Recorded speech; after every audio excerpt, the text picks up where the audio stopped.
Okay, welcome everyone. A very good morning. I'm glad that we have all joined from so many different parts of the country to learn about emotional intelligence. So, this is a topic which is very hot topic these days in leadership and in management, in stress management, not only at a personal level, but also at a community level or a professional level, which is why we are here together. Yes? Okay. So before we begin, can I ask if there is anyone who would like to share their knowledge on emotional intelligence? Anyone who would like to say what emotional intelligence is all about? What is that? What is your understanding of it? Uh, Anybody can Awareness, please feel free to excuse me, ma'am. unmute. This is Dr. Yes. Manju. This is emotional intelligence is awareness about our own emotions and others' emotions and behaving aptly. Very nice. That's a very good explanation. Understanding of our own emotions and the emotions of people around us and how we can manage it in an effective manner. Very well said. All right, then we'll just move on. In today's presentation, these are a few. In fact, some of the people they are sharing their this thing through the chat box also. Okay, wonderful. I'll So just they are either in the chat box or they are they are speaking also. very nice. How to handle emotions intelligently instead of reacting, responding. Wow. Okay, we'll come back to that in a few minutes. Let's not jump the gun, but that's a very nice explanation. So, before we understand what is emotional intelligence, we'll focus on understanding what are emotions and how do they impact our decisions on a day-to-day basis. Why do we even need emotional intelligence, which is commonly known as EI or EQ for its quotient level? And what are the key guiding principles? And the most important part that I believe is how can we increase our emotional intelligence quotient, right? By the end of this session today, I will share with you a few practical tips and techniques that you can imbibe and work on a daily basis to help you increase your EI levels. Yes. Okay. So emotions, okay, I'm not going to just read off this. What are emotions? What do you understand by emotions? Do we check on our emotions on a daily basis or anytime during the day that how am I, what am I thinking? How am I feeling? How is the environment or the people around me are impacting me? I don't think a lot of us would stop doing what we are doing during the day to just think about how we are feeling or what is the emotion at the moment. Yeah. So emotions are always present, either on the surface when we are able to express them. Sometimes when we are feeling very stoic and we feel that, we do not guide ourselves by our emotions, but via our more logical thinking. So it really does not matter if you focus on your emotions or not. Emotions are always there. If not on the surface, they are under the surface. And they are so much more under the surface that we don't even realize that they are there. It's only the top 10% that we are able to feel. But emotions are like, I would say, signals. These are like data, very important data that helps us to understand what is going in our subconscious mind. Why are we uh, behaving the way we are behaving? We all have a certain set of values and beliefs in our lives that we hold very dear to us. That I believe this, or this is how things should be. And then we also say this is how things should not be. Where do we get these beliefs from? What defines our value system? These are all connected to our emotions, somewhere stored inside our head. And they are giving the signals to us that dictate our actions and behaviors. And it is the emotions in our mind that lead to our best or our worst decisions, regardless of we realize it or not. I'll tell you a quick personal story from my life. So, um, I was a little child and I was the fourth child in the family. So I had three elder sisters. So you can imagine we were like a house full all the time. We were very noisy. It was always chaotic. And one set of parents, a typical Indian family where father goes to work in the morning, comes back at night, and mother is managing four children. which can never be easy. Even one child is such a handful. Think about four children.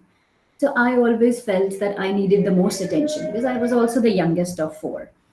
So attention seeking becomes such a obvious behavior of a child that the child is willing to do whatever it takes to get the mother's attention.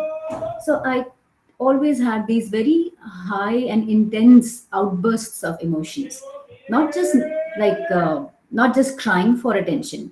Even if it was good emotions like happiness, joy, excitement over something, that look mama I made a drawing, look mama I did this, look mama I did that. There was always intense emotions. It was never smooth sailing emotions in my life.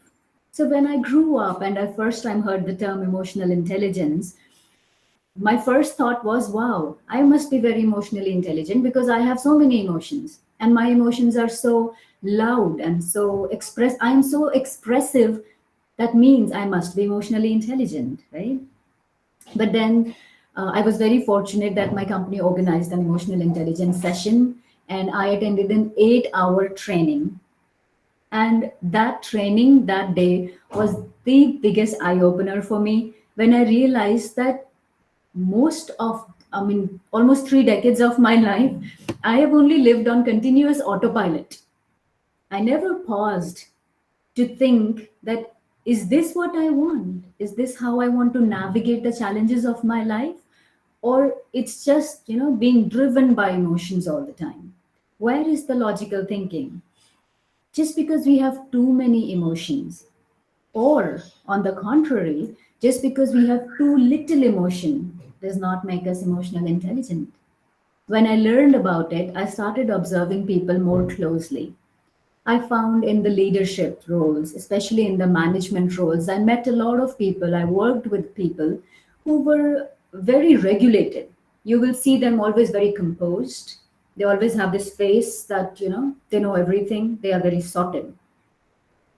But when these same people are put into difficult situations, challenging situations, when they are handling teams of maybe 20 people, 50 people, 100 people, they they lose all of their calmness and composure in that moment. They act out, they get angry, they yell. I have seen people abusing and yelling also in corporate offices so commonly, and these same people who I thought were very, very calm and composed. So what happened? At one place we have people who are very emotional, they can cry very easily, they laugh very easily. At the other side we have people who are very composed and very stoic, but none of them are emotionally intelligent. Trust me, 99% of people are only thinking that they're emotionally intelligent, but not many of us are even close to that. So that is the gap we will try and understand today via this call, and we will learn the tools or tips and techniques to somehow bridge that gap, reach to a place where we are mindful of our decisions, and our decisions help us grow in life and also help the people around us grow in life in a positive way. So let's move on now that we understand how important emotions are and how they lead us to such great heights or the worst depths. So we'll try and be more mindful of our emotions. Emotional intelligence, like Dr. Manju said, is definitely the ability to understand, handle, and express our emotions in a way that is positive to ourselves and also to the people around us. Yes? All right, let's move on to the next slide. Why do we need emotional intelligence? Why so many people are talking about it and arranging such trainings for that? Because it impacts so many things in our life. Our leadership skills, communication skills, sales and selling. There are so many changes in organizations, in families. So how do we manage that change? Handling teams and working with teams, how it impacts our empathy, effectiveness, and influence, our decision making, our relationships, be it personal or professional, our overall health and well being, and the quality of our life, how we resolve conflicts with different people, be it our subordinates, be our leaders, our children, our parents, our neighbors, strangers on the road. Conflict is, we are surrounded by conflicts. And if you have a good emotional intelligence level, it definitely helps you resolve those conflicts effectively without ruining the moment, I would say.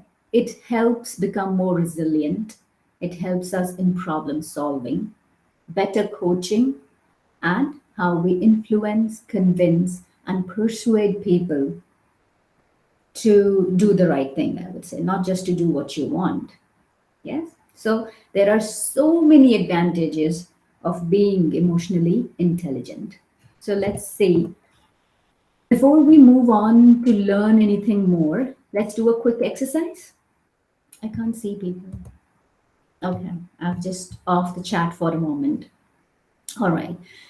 So we'll do this small exercise. Do you all have a pen and paper handy? I wanted to say it at the beginning of the session that let's all have a pen and paper handy to do some exercises. I'll give you a few seconds to quickly go grab it. If you find my training, if I'm going too fast or too slow, please It's interrupt. perfectly Let okay, me no know. I can problems. always come down. No, it's for thank you, Sariti. But if No, at it is all okay. for anyone, I'm also please. listening. It's perfectly okay. That's great. Thank you. All right. So we are all going to write these three statements that I hope you can see on my screen. Statement one says, you are clear about your strengths and weaknesses. Let's just quickly make a note of that. So, ma'am, if I may just ask, what is the other score? Self score is I assess myself. What is other score? We'll get to that. I just Okay, want everybody you want the self just score. yeah. Let's just write the statements and give ourselves the Self score score. on each of them. Okay, Yes. sure.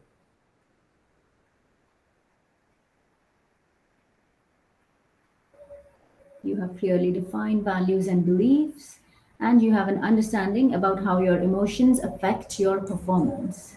Ma'am,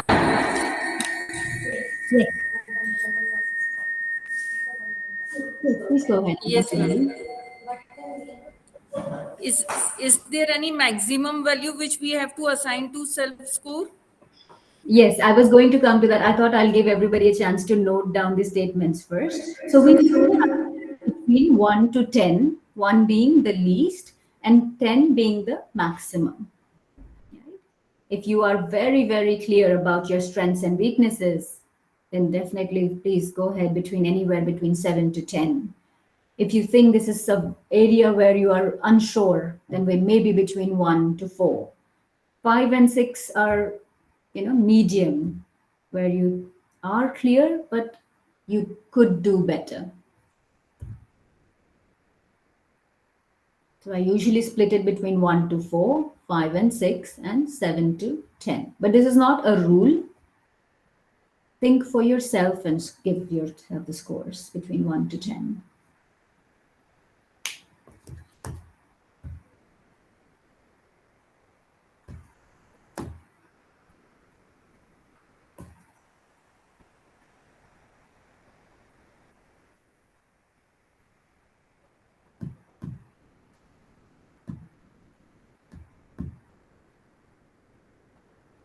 See, it's really important that you note down these statements because this is an exercise that we cannot finish today.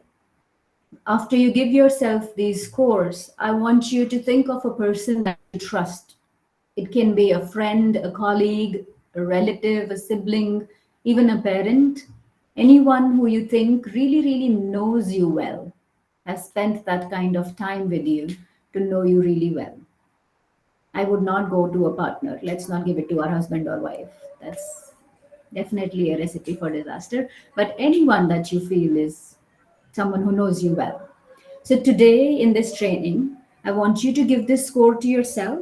Then go home and share these statements with someone who knows you well and can give you a score based on how they know you for all these three statements. And don't show them what you have scored already.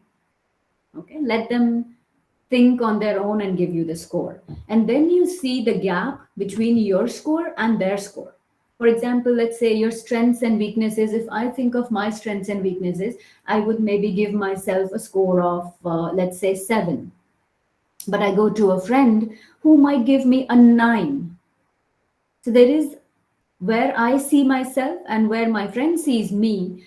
They feel that I am more aware of my strengths and weaknesses. So maybe somewhere I am an anchor for that friend, you know, and maybe I need to have that awareness that I am at a better place where I think I am. But let's come to the second statement. Let's say the third statement, that you have an understanding about how your emotions affect your performance. Now, I would say I give myself, let's say, an 8 because I think I am very emotionally intelligent, then I must know how my emotions are affecting my performance. But then I go to a trusted colleague that I have been working for many years and I ask them to score me, and they gave me a 4. You see the gap? Where I think I am really aware of my own emotions and how they are impacting my performance, a person who knows me really, really well thinks that I am not that good at it and there is a lot of gap. I need to be a lot more aware of how my emotions affect my performance. So, if you find this kind of gap where you score yourself more, but the other person scores you less, then there is a path for you to. It's a journey for you. You need to understand. You need to ask that friend if they can think of any instances, any examples of situations where they have seen you, let's say, acting out on your emotions. Yes, where they have seen you being more influenced by the situation and how it affected the rest of your day. That kind of examples you need to find out. And then you work on them. Then you grow your mindfulness of how, in a situation, is your behavior. Is that how you would usually behave, or is it because of an external influence of an event? Let me tell you a quick story here. Yes, we all like stories, I think. We are all Yes. people, we like to tell stories, and I love hearing stories too. So let me share one with all of you today. Yeah. So this is a story about a person. Let's call the person Gaurav. Yes. So okay, let's say Gaurav has a very important meeting to go attend tomorrow, and this will affect his performance. This will affect his promotion, and a lot of big leaders of the company, a lot of management is going to attend that meeting. So he's really, really looking forward to it. He has been preparing for an entire week how he's going to present and what he's going to present. Now, when he gets home from office, uh, let's say if a few friends call or a few friends come over to his house, they have dinner together and they watch a movie together, and he is very late in sleeping. He sleeps almost after midnight, 12:30, 1 o'clock he slept that night. So morning, instead of waking at 6, he kept snoozing the alarm and he woke up an hour late. He got out of bed by 7:15. Now, from my perspective, I'm telling this story of a person who is living in Bangalore. So I think people who have been in Bangalore would know how the traffic conditions are. They are worse than Delhi. I've lived in both Delhi and Bangalore. Bangalore is even worse. So you never reach anywhere before at least an hour and a half, I would say 90 minutes. So 7:15, Gaurav woke up. He got dressed really quickly. He knows he's late. Leaving at 7 in the morning can take him an hour. But if he leaves home by 8, it might take him almost 2 hours, double the time. So quickly he gets dressed, he grabs a cup of coffee, and he's out of the home by 8 o'clock. 45 minutes he took to get dressed and leave the house. 8 o'clock he hits the road. Within half an hour, somebody cuts him in front of the road, and he had to, jam his brake, and there is so much of chaos around him. He's really angry. He's looking at the person. He's hurling abuses at him. Other people are hurling abuses at this guy. Okay, 5-10 minutes absolutely wasted there. And then he gets out of there, he reaches his office. He knows he's at least 10 minutes late to reach the office. The meeting has already begun. Now, the previous day he had planned to reach office half an hour early so that he can take prints to distribute to the entire management team. There were some really important statistics, data, and graphics that he wanted to explain while people had those leaflets in their hand. But since he's already 10 minutes late to the meeting, he's unable to do that. So without any prints, he just enters the meeting room. He mumbles an apology for being late. He's embarrassed, of course. Yes. So the presentation does not go as planned. There are no handouts to distribute. He's 10 minutes late. He knows people are already looking at him, that he could have been early when he knew it was so important. It was an hour-long meeting. It got over.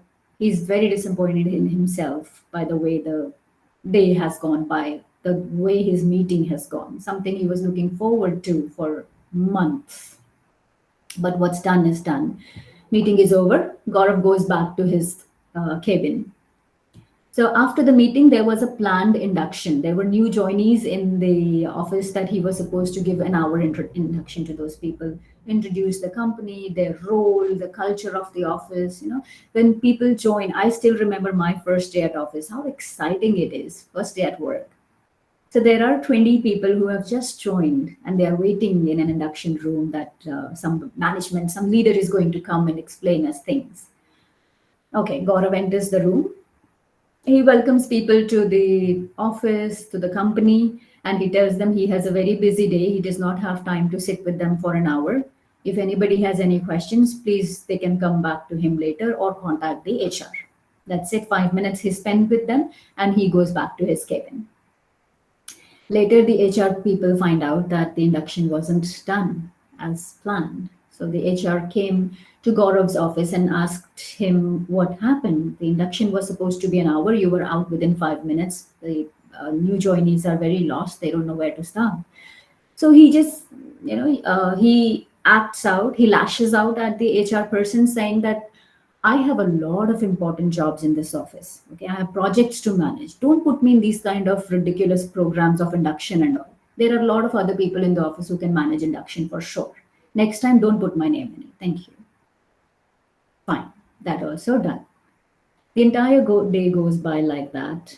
By evening, he starts for home. And by the time he reaches home, he has a splitting headache. Pretty obvious.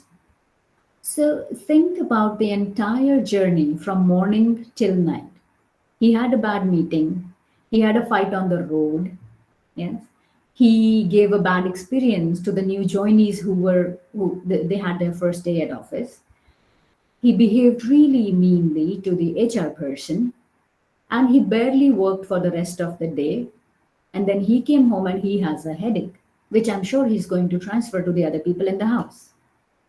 So do you think in the entire day, this person paused and tried to change the way the day was going? This is what I was saying in the beginning of the training. Most of us live all of our life on autopilot without even realizing it. One event keeps impacting the next events of our entire day, of our entire lives, without us taking a step back, pausing and thinking that maybe I don't want to be an autopilot. What if I take charge in my own hands and decide how I want to behave or act in a certain situation, how I respond to the challenges around me?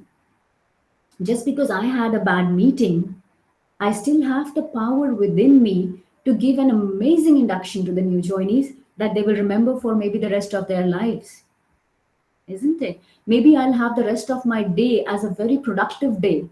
Maybe I come home so happy that my children and my spouse are happy to see me and we all go out for dinner. But none of that happened because we are working on autopilot. So emotional intelligence is that ability which helps us to switch off the autopilot button, take the steering of your life in your own hands and maneuver in a way that is most beneficial for yourself and for the people around you, your colleagues, your students, and your family. And of course, the people on the road. Being from Bangalore, people on the road are always a priority for me. Everybody is fighting with everybody. Yes. I hope you liked the story and it helped you wake up a little. I can understand it's early morning and everybody's a little sleepy. Is it? Can we do another activity so that it just shakes people up and let's just wake up? But I need more people on camera for that. I can see one of the institute is on camera. And one camera is pointing to an empty chair. I'm not sure who that is. Dr. Indra Bhati. Okay, just Dr. Indra Bhatti. okay, no problem. Can you just bear with me for 1 second? Yes, let me quickly grab a tissue paper. I'll be back in a second. Thank you.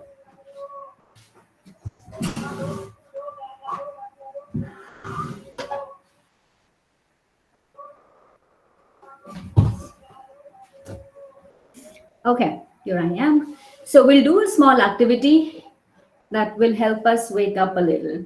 Yes? Can I ask everybody to just shake their hands? Everyone on the camera. Let's just shake our hands. People at the back also. Yes, let's everybody just shake our hands. And now let's take our right hand up. Left can stay down. But shake both. Why the left hand stopped? Did you notice how your left hand stopped when you took one hand up? Okay, let's bring it back down and let's take the other hand up. Yeah? It's like you are ringing a bell of a temple. Yes. Shake your hands. Let's take them outward. Stretch your elbows out. Yes, another person on camera. Don't stop. You can do more than this. Let's keep shaking our hands. Very well. Laughing faces. I love that. Very good. Let's clap our hands 3 times now. 1, 2, 3. Okay, more than that. Very good. And let's say it out loud. Very good. Very good. Yay. Everybody with me. Very good. Very good. Yay. People who I can see can unmute also. Please unmute. Join me in. Let me hear you say that. The institute also, can I request? Thank you.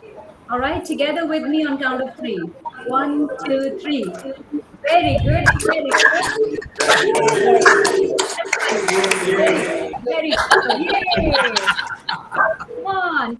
Very good. Very good. Yay. Perfect. Thank you so much for participating in that. You know how important it is when we are active and engaged? Wonderful. Our ability to learn multiplies 4 times when we are active and engaged. So maybe from next time when you enter your classroom and you see all sleepy faces of children, ask them to stand up and say, very good, yay, 3 times. Your children will also wake up. Yes, no more sleepy classes. All right, no sleepy students. So we are going to discuss the key guiding principles of emotional intelligence. The first and foremost, which is also the foundation for all the other principles, is self-awareness. Knowing what we feel and why we feel that way and what we can do about it. So there are 3 parts of it. One is to just know what we are feeling. Second is to understand why we are feeling that way. And then the third is what can we do about it. Yes. So if I had a bad morning and I'm grumpy, I would know what I'm feeling. I'm feeling dull. I'm feeling bored. I'm feeling disappointed, maybe. Why am I feeling this way? Because maybe the drive to office was very bad. There was too much traffic. Weather was too hot. It has made me just grumpy. What can I do about it? Am I going to spend the rest of my day like that? No, definitely not. I am going to go wash my face, maybe have a cup of coffee, do a few claps with very good, yay in the washroom. If I do it in office floor, half the people will think I have lost my mind. So I'm going to do it alone. But I'm going to shake off that grumpiness from me. You know, have you seen a wet dog shaking itself dry? From head to toe, how they just shake their whole body to dry themselves. Has any human on the call ever tried doing that to themselves? Shaking yourself? You know how therapeutic that is? You have to try it. Don't do it now. You don't have to do it on a video call for sure. But when you're on your own, do that, okay? It will just shrug away the peels that we keep collecting on ourselves, on our mind, on our soul, for all the pain and all the grudges, all the anger, all the disappointments and frustrations of life. We never get rid of them, and they just keep piling up like garbage piles. Have you seen big garbage piles outside big beautiful cities? We have those kind of garbage piles inside of our mind, and these are such barriers, such kind of blocks.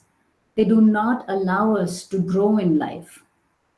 So if we cannot grow and we cannot get rid of these barriers, how we as facilitators are going to give that wisdom or pass that knowledge to our children, our students?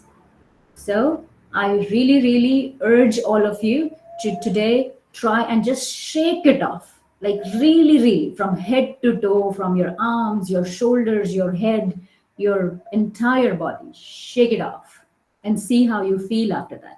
Once you shake your body off, just sit there, close your eyes, take a few deep breaths, and you'll feel so much more mindful after that. How do you become self-aware? How do you know how you're feeling and how you can navigate, how you can regulate your behavior? By being more mindfulness. So mindfulness is a very, very important aspect of self-awareness, of emotional intelligence. Yes. So the one more, we have already covered self-regulation, the ability to use your emotions wisely in a non-impulsive and controlled manner. When I say controlled, I do not mean suppressed. There is a huge difference between suppressing your emotions and controlling your emotions. Yes. For example, if I am, let's say, very angry at someone, so what will I do? I go and give them a one tight slap across the face because I was angry. Why should I suppress my feelings? I was angry. I showed you my anger. But do you think that this is the best and the most effective way to resolve a situation? Definitely not. So we express it to the person in a way which is controlled, which is non impulsive. Let me share with you a quick technique. Okay, now I want you to really, really pay attention because this is a technique that you can implement anytime, anywhere. This is called a 6-second pause. Yes, I'm going to write it down. I wish we had a whiteboard, but we are virtually connected, so I'm going to just write it on my notebook. It is called a 6-second pause. Okay, someone comes to you and talks to you, let's say, in a way that makes you angry. You feel like you are being bullied or bossed by someone and you don't like it, but you're also supposed to respond to them. So, what do? You do a 6-second pause. In that 6-second pause, you do this technique of taking a deep breath using some quick distraction. It can be anything. Think of your grandmother, think of a Ukraine war, think of something absolutely unrelated to you. Think about Joe Biden, UK Prime Minister, or whatever it takes that is not at all related to you. So, grandmother is related. Let's keep grandmother out of it. So, it's a 6-second pause where you take a few seconds for a deep breath. You take a few seconds to think about a distraction, and then you come back to the situation and you respond. 6 seconds are not that long. Don't worry, it will not become awkward. You have to try it. Try it with anyone. Maybe boss is not the first person, but maybe try it at home with someone. Give them a 6-second pause. And also, I'll give you a quick mindfulness exercise. So next time when you're feeling, let's say, sad, or I usually go to these kind of emotions. Okay, let's take a good emotion. Let's take excitement. When you're feeling very excited about something or happy about something, I'm going to teach you A, B, C, D, where A is the anatomy. How is your body feeling? How is your body in that moment? How is your body posture? Do you have your shoulders like this? Is your tongue touching the top of your mouth? Yes. Or are you holding your fists tight? What is the posture of your body? Relax your shoulders, Release your tongue. Yes. And then B is for breathing. Check your breathing. Are you taking short, shallow breaths? Or are you taking deep, relaxed breaths? Then comes C, which is counting, a 6-second pause. And D is the distraction. Distraction can be anything. You watch a quick cat meme on YouTube, or you look at a quick Insta reel, a funny video, a dance video, anything to take your mind off the situation. Most of the times you will see that we tend to put our emotions in negative and positive buckets. So I have these positive emotions where I'm happy, or I'm excited, I'm joyful, I'm rewarded, I'm appreciated. How many people like being appreciated? How many people like being rewarded, or given this kind of recognition for their work? All of us. Is there anybody who does not like appreciation? I guess not, right? We all like to be appreciated for our work. But how many people like being angry? How many of us like sadness, disappointment, boredom? Nobody likes it, isn't it? But since we do not like these emotions, we tend to put them in a bucket called negative emotions, and we tend to stay away from them. If we feel angry, we have this conditioning from childhood that anger or sadness is a bad emotion. Don't feel it. Don't be so upset. Have you ever said to someone, or have anybody said to you that don't be so upset, or don't worry? How often do we tell people don't worry? It is such a commonly thrown expression, don't worry. But if there is something that is bothering me, I will worry. If you say don't worry, it only makes me more irritated that, I'm going through something. Why are you asking me don't worry? Of course I will worry. So what are you supposed to say to me instead of saying don't worry? Any ideas? Does anybody want to unmute and share? What would you say to a colleague or a friend who is going through something difficult and are really, really worried? And you cannot say don't worry. What else will you say? Maybe you can put it in the chat window. We say sometimes leave it on time, सब ठीक हो जाएगा. If we can't direct, because we know that's the thing is of worriedness, but still we can't say दोस्तों सब ठीक होगा and leave on time. So it will heal with the time. That I follow. Yes, yes. A lot of people, I can totally agree that we say this term very commonly कि चिंता मत करो, time के साथ सब ठीक हो जाएगा. This too shall pass, like Utpala Das has put, it will pass by. So why do we say what we are saying? Why? Let's do an exercise of self-awareness with this. So we say what we say, but why do we say it? Does anybody want to share? What do you think? Why do we say this? Because we are empathetic towards them. We are emotionally intelligent because we know what they are going through. And we are all full of emotions and we know how they feel. So that's why we say that it'll pass by. We put ourselves in their shoes and try to understand what these people go through. Yeah, okay. That's okay. So that is, your intention is right. Your heart is at the right place. You are caring for the person in front of you. And so you're trying to help them. Yes, that's what you're saying, right? You're trying to help the person because we care for them. Okay. I'm not going to explain it any further. Let me show you a quick video and then we come back to this discussion. This discussion will continue for a little longer. Okay, this is an animated video. I'm not sure how many people like to watch animation. How do you put volume? My market! Wait! Are you able to hear it? I've just paused it to check if it is audible. Yes, ma'am. Perfect. Okay. Wait. Oh, sorry.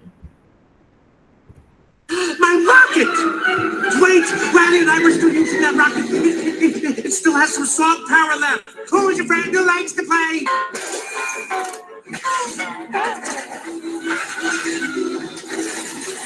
No! No, you can't take my rocket to the top. Randy and I are going to the moon.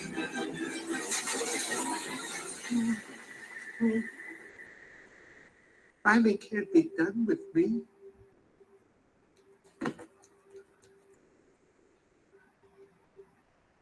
Hey, it's gonna be okay. We can fix this. We just need to get back to headquarters. Which way to the train station? I had a whole trip planned for us. Hey, who's ticklish, huh? Here comes the tickle monster. I'm sorry they took your rocket. They took something that you loved. It's gone. Forever. Sadness. Don't make him feel worse. Sorry. It's all I had left of Riley. I bet you and Riley had great adventures. Oh, they were wonderful. Once we flew back in time, we had breakfast twice that day. Sadness. It sounds amazing. I bet Riley liked it. Oh, she did. We were best friends. Yeah, it's sad.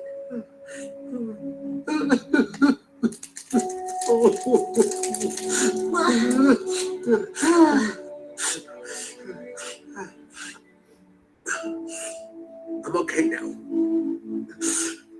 Come on. The train station is this way.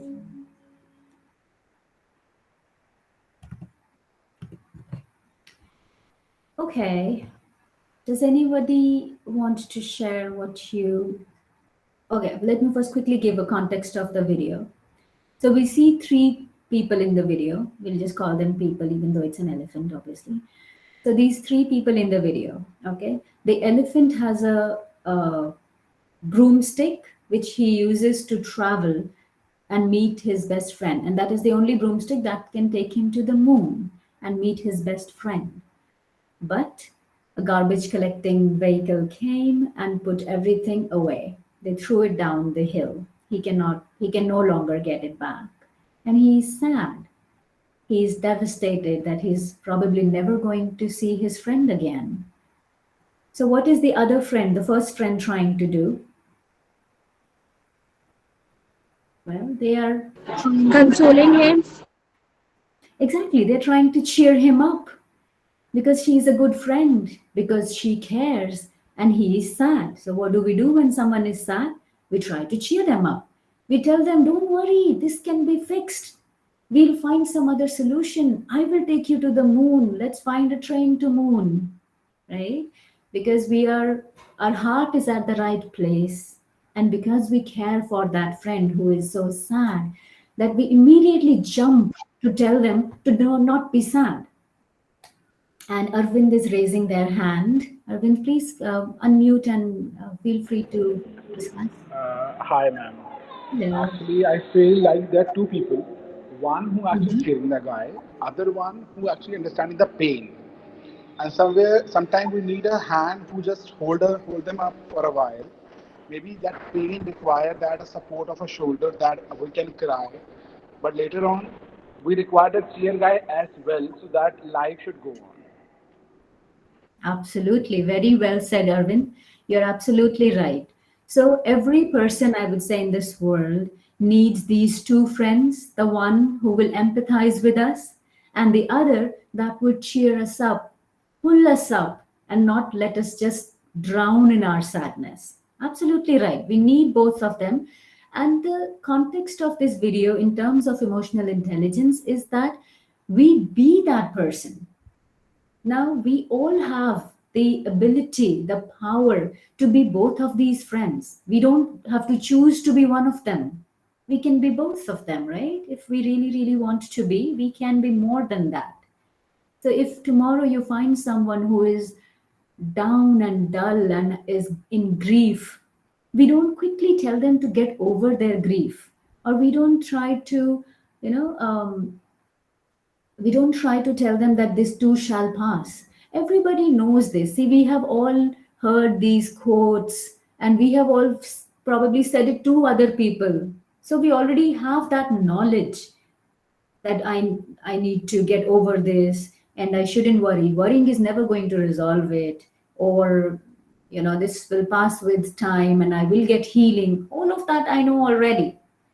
But when I am there, down, dull, dump, in that situation, I just need support.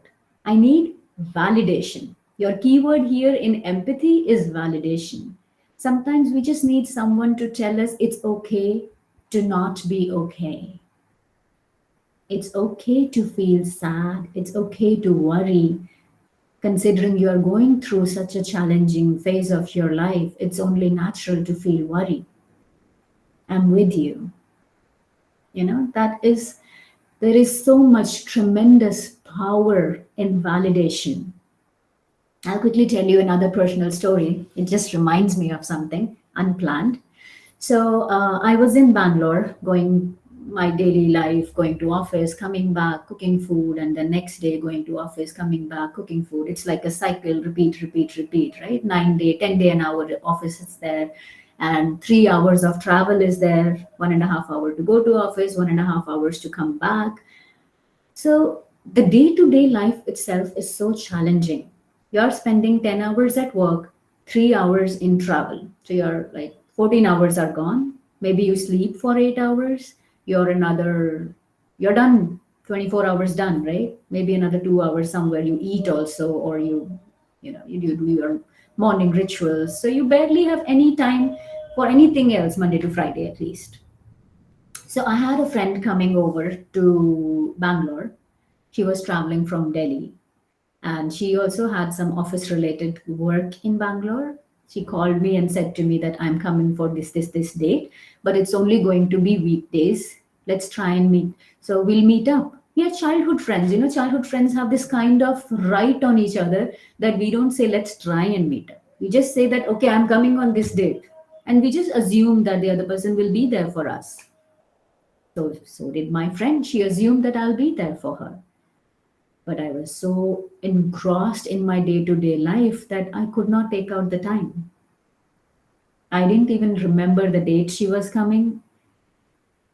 Excuse me. And by evening, I realized that she was coming in the morning. And then I called her, or I don't remember, it's such a long time back, or maybe I did not even give her a call. Couple of days passed, and she was obviously very upset with me. She was angry, and she called me. We spoke on the phone, and I told her, okay, you do one thing. Friday evening, you come here. Her flight was on Sunday to return to Delhi. So there is a weekend in between. Saturday is a free day for everybody. So I told her, why don't you come on a Friday evening? We spend the evening together. I'll take you to a nice place on Saturday. Let's eat together. And then Sunday you can go back and stuff. Okay. So when she came to me on Friday, she was very distant. She was not as loving or as friendly as we usually are with each other. She was a little distant. I was too tired to just ask her what is wrong. So I thought, okay, अपने आप में गुस्से है, अपने आप में गुस्से रहे. जब ठीक होना है हो जाना. मेरे पास ना टाइम है ना एनर्जी है to put my hand and ask कि क्या हुआ. So I just let it be. Friday evening we just sat together, watched a movie, had some food, and we slept. Then Saturday also she was still distant, and I know she's not fine, and I also know she's mad at me, which is probably why I don't want to poke the bear. But then the emotional intelligence coach does not have the right to be like that. So the next day I took her out to a nice place for lunch, and I poked the bear. I asked her, are you upset? You are not your usual self. And that was that. It's like मक्खी के हाथ में छत्ता डालने वाली बात है. मक्खी के छत्ते में हाथ डालने वाली बात है. And she just bombarded all her feelings and emotions on me that, I came from Delhi. I was so excited. We'll do this, we'll do that. You didn't even remember I was coming. I am no longer important in your life. Blah, blah, blah. Oh, dear God. I'm sitting there taking deep breaths, letting her finish all that she was holding inside. And then after almost 15 minutes of constantly showering her anger on me, she was done. My first instinct was to tell her that you have no idea how difficult my life in Bangalore is. If only you would live one day like my life, you will understand. You're not even married, you do not have children. What do you know about being busy? That was my instinct. But I swallowed it all in. I did not say that. And I told her that I'm really sorry that you suffered and got disappointed. And I feel how you must have felt. You missed me and you came here all the way, and I could not be there for you the way you wanted me to be. It's my responsibility, and I apologize for that. I literally apologized when all I wanted to do was become double angry in that moment. But I apologized and she pacified. We had a nice lunch. We really, really enjoyed our Saturday together. We made some lifelong memories that day. But in the flip side, let's say I also lashed out on her in that moment. Why shouldn't I? Right? I have the right to be angry too. I could have lashed out on her, and then we both will be angry. We'll ruin the perfect meal. We'll ruin the chance to be together, which we get maybe once in 1 or 2 or 3 years now. We'll never make any good memories, and we'll also spoil the decade-long relationship that we have had. Just because I wanted to lash out. I'm not saying that you do not have the right to be angry when the person in front of you is angry. What emotional intelligence teaches us is to have that empathy in the moment, to be able to validate the feelings of the person in front of us. You will definitely have your chance later where you can confide in them that your life here is really challenging, and sometimes it's not easy to accommodate change. But you also let them know how special they are in your life, and they do not want this one situation to ruin the relationship. You know, when you do that, you will see the change in the person in front of you also.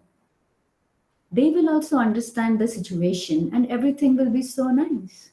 Isn't that what we all want, to have a nice life for ourselves and for the people around us? And this not only works in your personal life, this also works in your professional life. Try it sometime. Validate the feelings of the person in front of you, and more importantly, validate your own feelings. Most of the time when I am in a one-on-one coaching session, I see that people are so easily able to empathize with others, especially when they know what empathy is, but we barely ever empathize with ourselves. We are all so hard on ourselves. Arey, mera to dimag kharab hai. Oh no, I'm so stupid. How could I do that? If our friend make that same mistake, we tell them that don't worry, it's okay, it happens. So what? But we are so harsh on ourselves. So please, I urge you all today to also be empathetic towards yourself. Yes, a lot on empathy. So we'll just move on from empathy and we learn a little about self-awareness. So like we discussed, self-awareness is made of 3 parts: what we are feeling, why we are feeling, and what we can do about it. Yes. So this is a quick chart here with a few of the feelings, and each of the feeling, if you look at it, let me see if my mouse cursor, let's look at which one do we choose today? Let's look at terror. Terror when intensified becomes fear. Fear when intensified becomes apprehension. Same way, if you look at serenity, joy, and ecstasy, these are all happiness in different intensity, different levels of anger, rage, and annoyance. So when we feel a feeling, we are at the base level, but when we do not do anything about it, it goes to a different level altogether. It intensifies. So it's very important to give your emotion that importance, that acknowledgement. You acknowledge your emotion, you validate it, and only then can you regulate it. You cannot regulate an emotion unless you give it that acknowledgement. Let's do a quick exercise. So science tells us that an average human being goes through 34,000 different emotions in a lifetime. 34,000. That is a huge number. When I first heard of it, I was just shocked that this cannot be true. There must be some mistake. This many emotions are just not there to feel. But it is a fact. There are 34,000 emotions that we go through in a lifetime. So I'm going to ask you to, people who are on their own laptops, to maybe open the chat window and type 15 emotions. Give me any 15 emotions. Yes. And you don't please type one emotion and enter. Instead, you can type one, put a comma, like put all 15 separated by commas and hit enter. So I know how many have you entered. Yes. And people who are in a classroom can obviously do it on a notebook and a pen. Let's try and name any 15 emotions that you feel that you know of.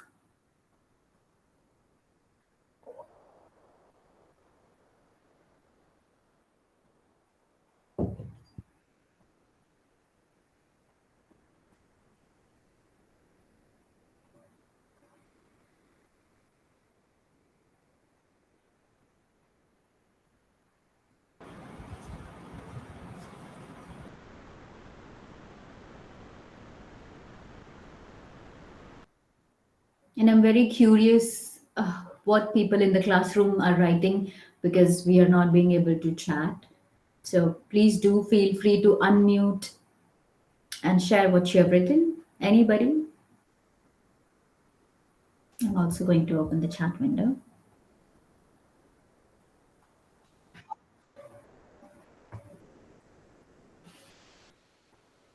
Vijeta says empathy, sadness, happiness, anger, anxiety, assertiveness, joy. Very nice. We have another response from Munawar, if I'm saying that right. Happy, joy, sad, angry, jealous, sympathy. Yes, very well. Who is going to give me 15 emotions out of 34,000? Just 15, a fraction of a percentage. Let's think more. Let's not stop at 5, 7, 8 emotions. Give me 15.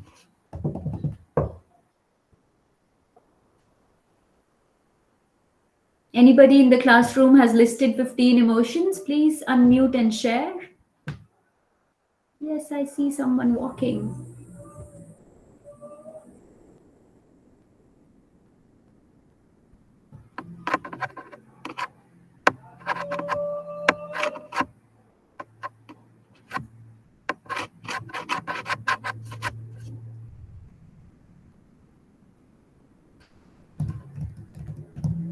Okay, Dr. Narendra Sharma has shared 4 emotions: love, happiness, sadness, anger. Let's put a little more effort. I want 15. At least 10. Anybody has 10 emotions listed in their notebooks or notepads anywhere? You know, when I first time I was learning this exercise, I learned it when I was learning emotional intelligence. I was doing a course, and my daughter was running around. She was, I think, 8 years old that time. And I asked her to write. And you will not believe that she wrote 20 emotions. She was 8 years old. That's a very big deal for an 8-year-old to be able to list 20 different emotions. Wow, I was amazed. Never in a training program has anyone shared 20 emotions with me. Excitement, aggression, patience, joy, sad, annoyance, happy, anger, love, affection. Very nice. Nidhi has shared 10 different emotions. Wonderful. Okay, all right. So you see, what does this exercise teaches us? We all go through these 34,000 emotions, but I do not expect you to know the names of all 34,000 emotions. But we are unable to list even 10 or 15. Why is that? Because we just do not give our emotions that kind of importance to always know them. The emotional literacy in human beings is so low. And to increase our self awareness, it is extremely important to first increase our emotional literacy.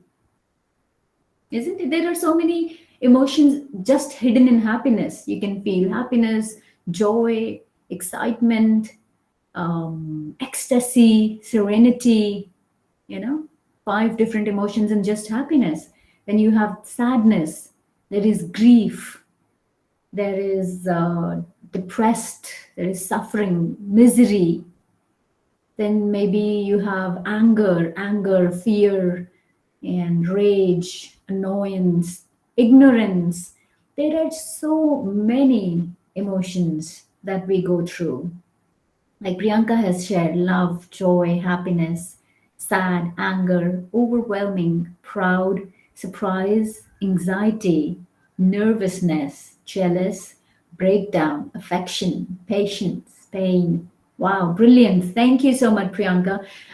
If you look at these emotions that are listed by Priyanka, we all go through them, isn't it? Sometimes we all feel the anxiety, we are overwhelmed, we are jealous of something, we break down over something, we feel affectionate, we are patient, love, joy, pain. I mean, all of these emotions are part and parcel of our lives.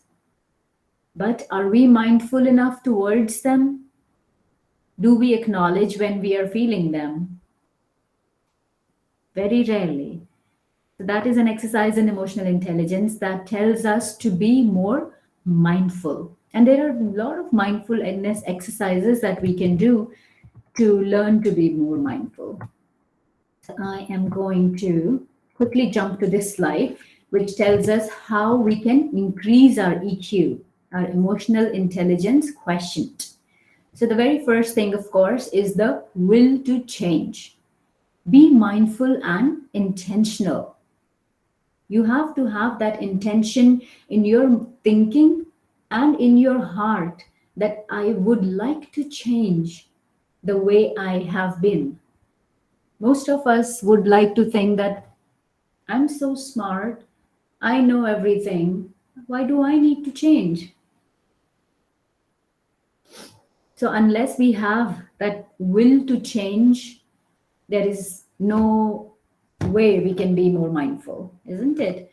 The second step is to invest in yourself. And one way you do invest in yourself is like you all are investing your time today with me here in this 1.5 hours course, in this 90-minute course.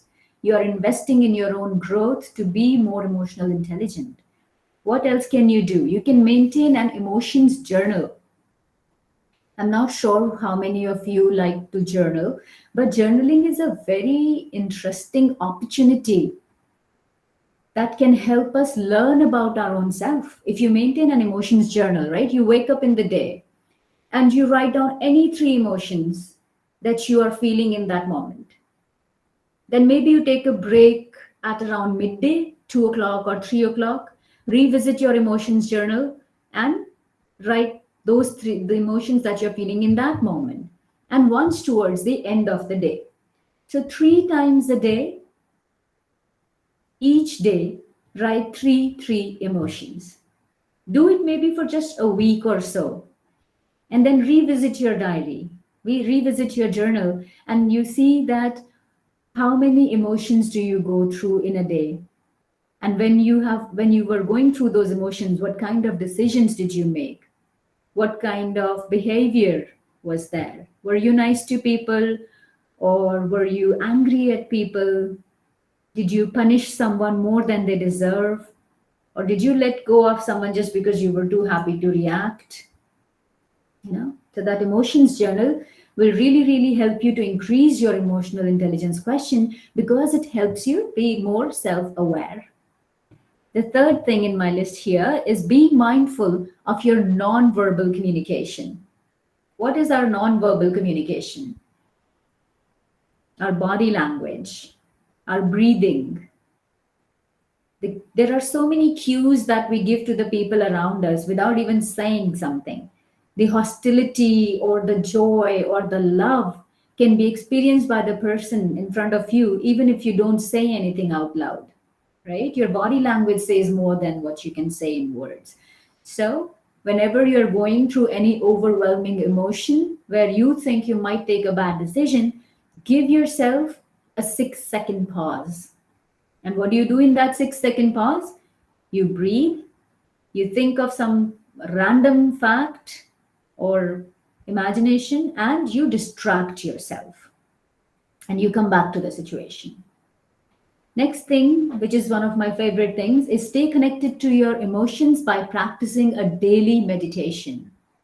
even if it is a 10-minute meditation at the beginning of the day or at the end of the day, or even in the middle of the day, whenever, just try and do it empty stomach. If you have not eaten for at least 2.5 hours, that's the best time to practice meditation. But it is not one of the most, it is the most magical experience. And I think every person of any age should meditate each day. What else can we do to increase our EQ? We reduce our stress by laughing often. How many of us laugh out loud? We really, really open your mouth and we laugh with that volume. You have seen children, all of you have children at home or in the neighborhood or in the parks. Have you seen how children laugh? We don't laugh like that anymore, do we now? And even if we do, we are so conscious that, oh my God, I just lost myself in public, as if it's a crime.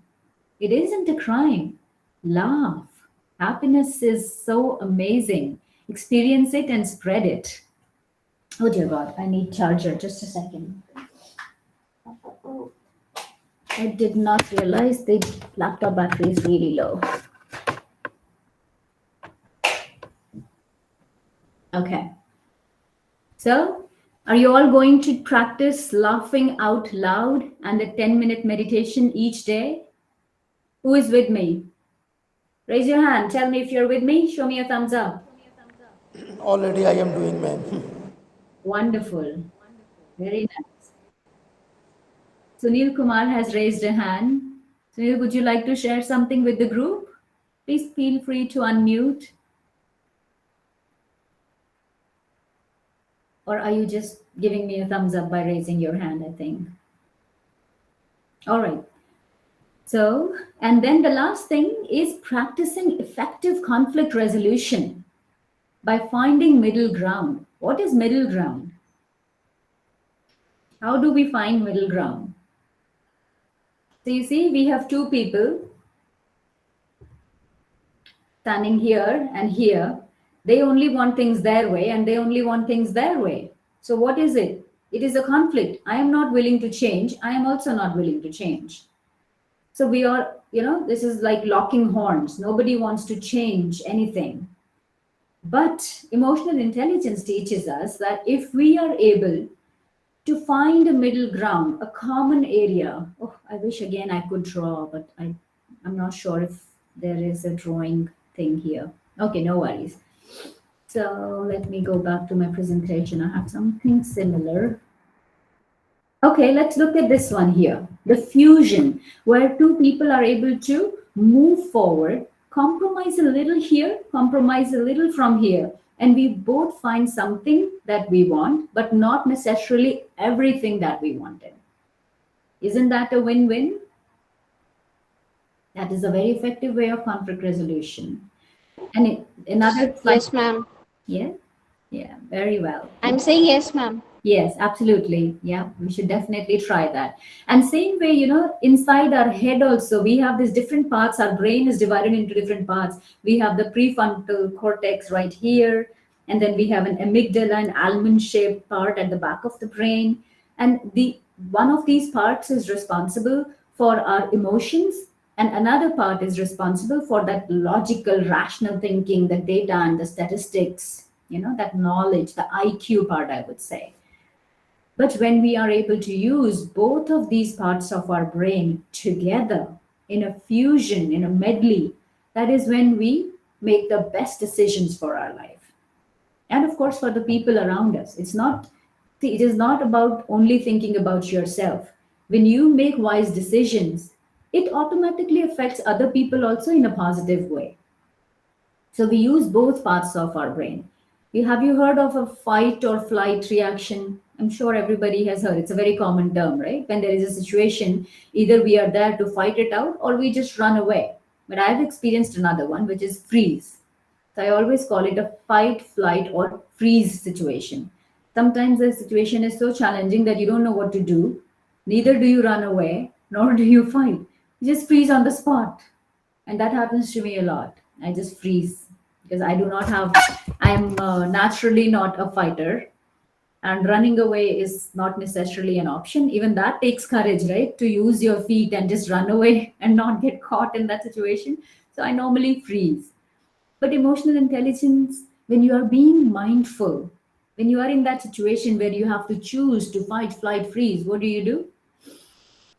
You take a 6-second pause, you breathe, you distract yourself, and then you use the fusion of your mind, of your brain has so much power within it that your daily meditation will give you that boost to be able to use both parts of your brain at the same time, at the right time.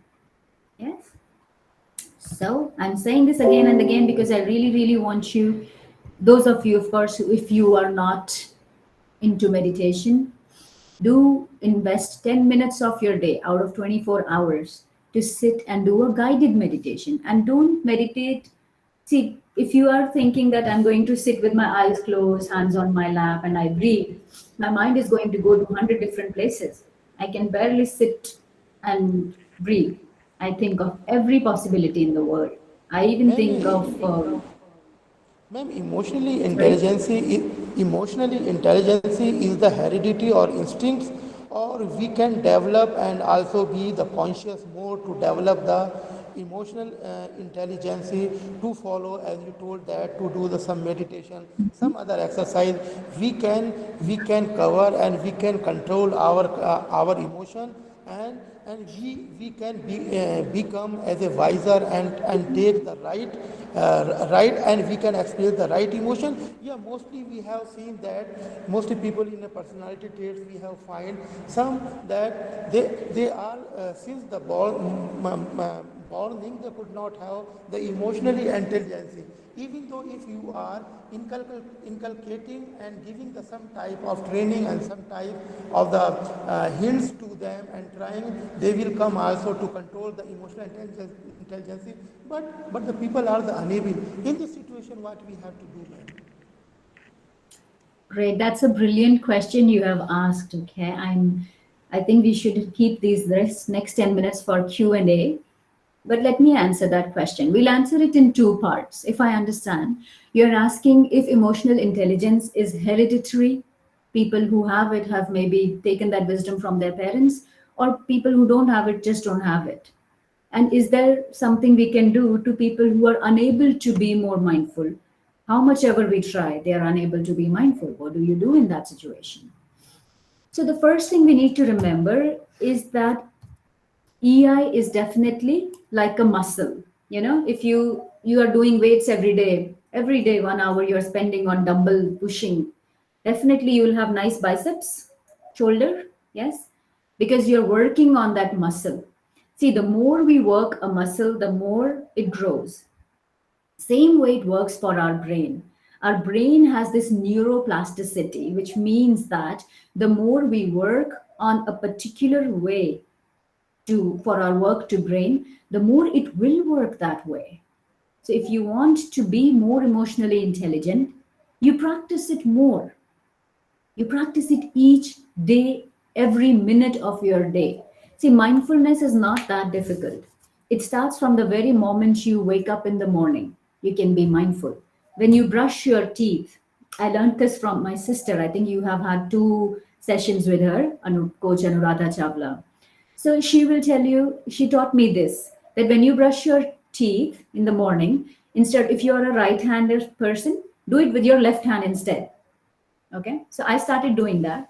And you treat each of the tooth in your upper jaw and then in your lower jaw. Treat each of the tooth like the most precious pearl or your most precious baby. You give that attention to your tooth. It's not that we are toothbrushing, thinking of 100 things. To-do list. Breakfast mein kya banana hai? And along with that, you're toothbrushing. Why? Be present in that moment. You know, when you're brushing your teeth, try it with an opposite hand and spend a few seconds on each single tooth in your mouth. Treat them like your babies, and you will see how your mind starts training itself to be more mindful in every moment. When you're eating, only eat. Don't watch TV. Don't watch Insta reels. Don't gossip. Just eat. Enjoy the food. Enjoy the motion of the food in your mouth, the temperature of the food, the texture of the food, how you're chewing it, and how it's nourishing your body. Do we pay that attention while eating? No, we just finish it. Okay, mein time ho raha hai, jaldi kha lo. You know, we are never mindful.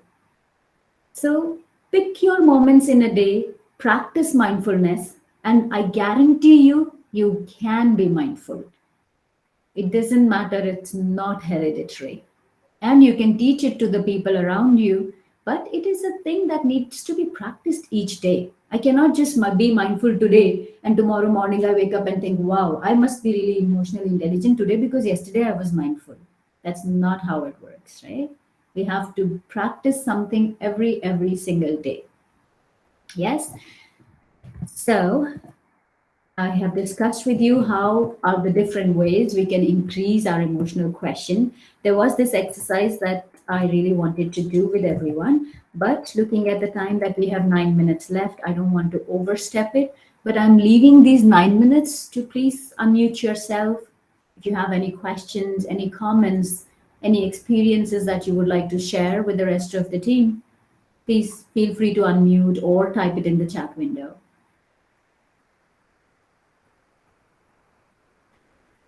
In fact, if you have something that you would like, if any questions come to your mind later on, you can get in touch with me on Instagram. My handle is EI_Manisha. Please feel free to ask any questions if you think of them later.